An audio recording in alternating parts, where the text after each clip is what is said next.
Good day, welcome back.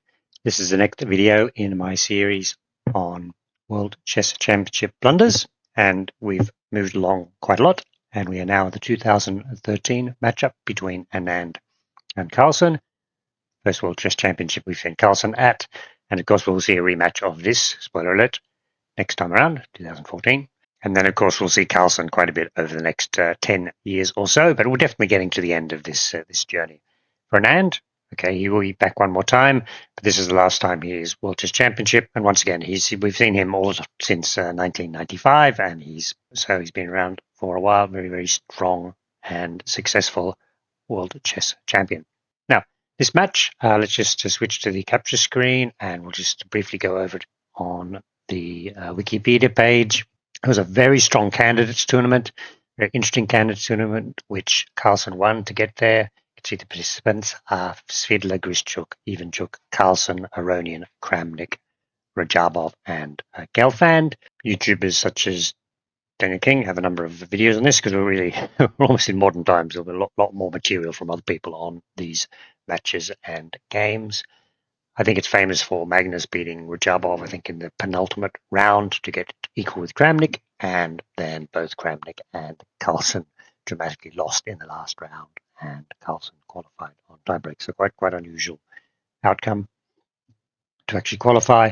And then we have the match in Chennai, India. Okay, now, so if we just look at the profile here, you can see the match that Carlsen, in the end, he won reasonably comfortably, basically 3-0 or 6.5, 3.5, including the draws.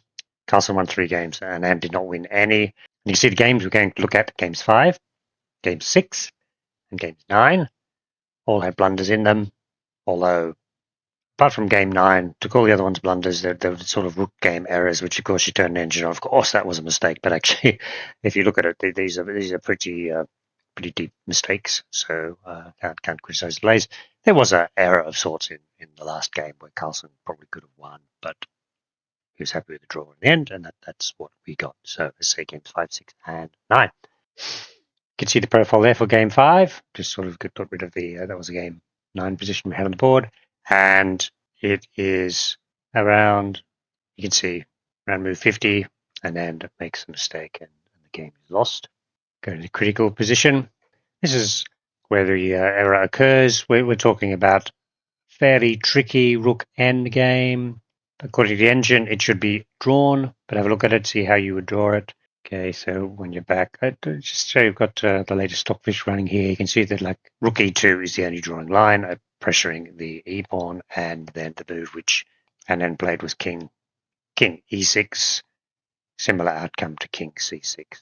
Get out of the way and have a look what happened. Let's go through the way that Anand should have played to draw this position. Because in general, the way I think about this position is you can see you got the two rook pawns is sort of the base of the position. Maybe the 2 central pawns get exchanged, and the 2 rook pawns, by and large, that'll be a drawn endgame. Although obviously there are scenarios which happens in this game where it is not. Okay, so let's go through the line, which I was saying is the best drawing line here for black. Rook e2, we have pressure to e pawn, and one way of trying to win is trying to keep it. So we're going to look at, let's say, rook h5, only way of holding the pawn. And that's a draw because you go check, and basically the white king can't escape the checks. And if he tries to escape the checks by going forwards, then now, because of the pressure on the a pawn, and this pawn is blocking a dash there, white cannot move further forwards without a pawn, and then most likely that leads to a draw. Okay, so the other way of doing it, yeah, something like that.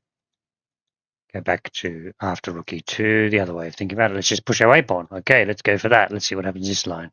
Okay, we grabbed the e pawn, so now it's, as I say, it's the 2 rook spawns, and the difference here, as you'll see later on, is that the black king does not get cut off and can hold one of the pawns, and the rook will hold the other pawn. And in fact, we still have our c pawn as well. We sacrifice that, and this is a drawn endgame.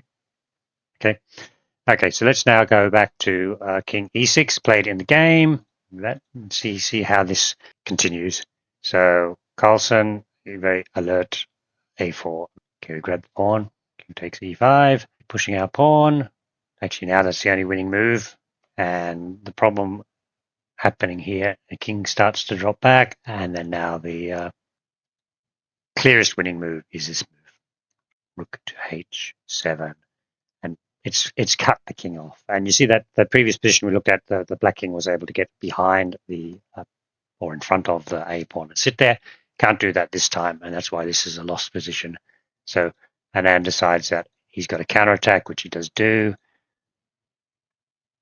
and H4, and then Anand resigned this position. He can't make any progress, and his rook is tied down to the A pawn, and then of course the H pawn will just walk through, and the black king, because it's cut off from the back rank, can't defend effectively. So that's good. I think there's a couple of lessons there for us in terms of how to handle rook endgames and some of the patterns to look out for. Don't get a king cut off, and the ideas of pressuring the opponent's pawns and checking from the side and so on. Some endgame tactics there, which helped that position to be a draw originally. Okay, so that's game number 5, and now let's move along to game number 6.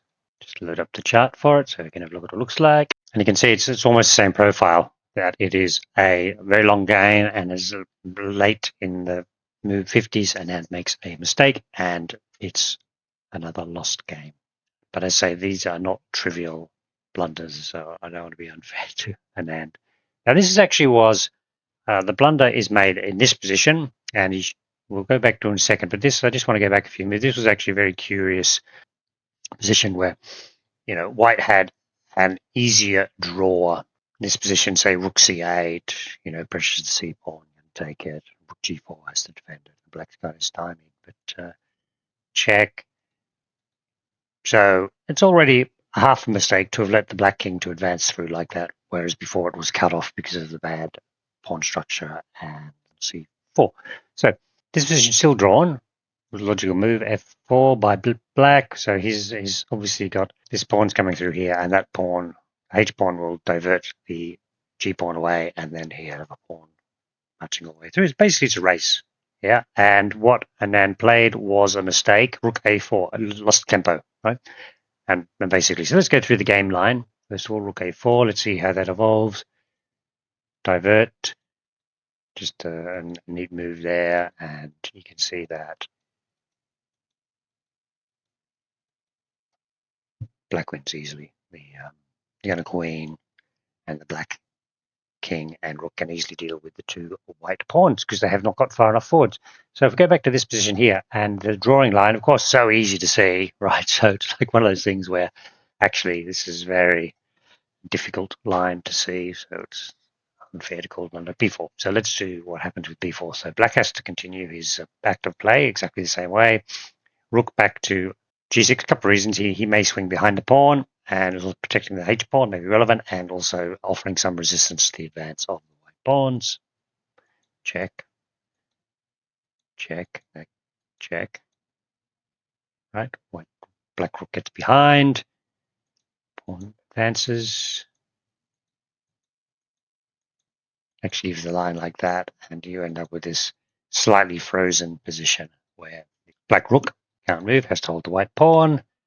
White rook can't move, has to hold its pawn, but it blocks this diagonal, and all these three squares are covered, so black cannot make progress. Can't get his king out, basically, I think is the right way of thinking about it, and it ends up being a draw. So that's quite interesting. Right? Obviously, you can go through that game yourself a bit more detail, just sort of have a look at the idea, but we go back to this position here, where it was rook a4 played, loses, and b4 just saves the tempo. You end up with a different position. Okay, so the last game we're going to look at is game number 9. You bring up the chart, and once again you can see it's a game much earlier, blunder by Anand.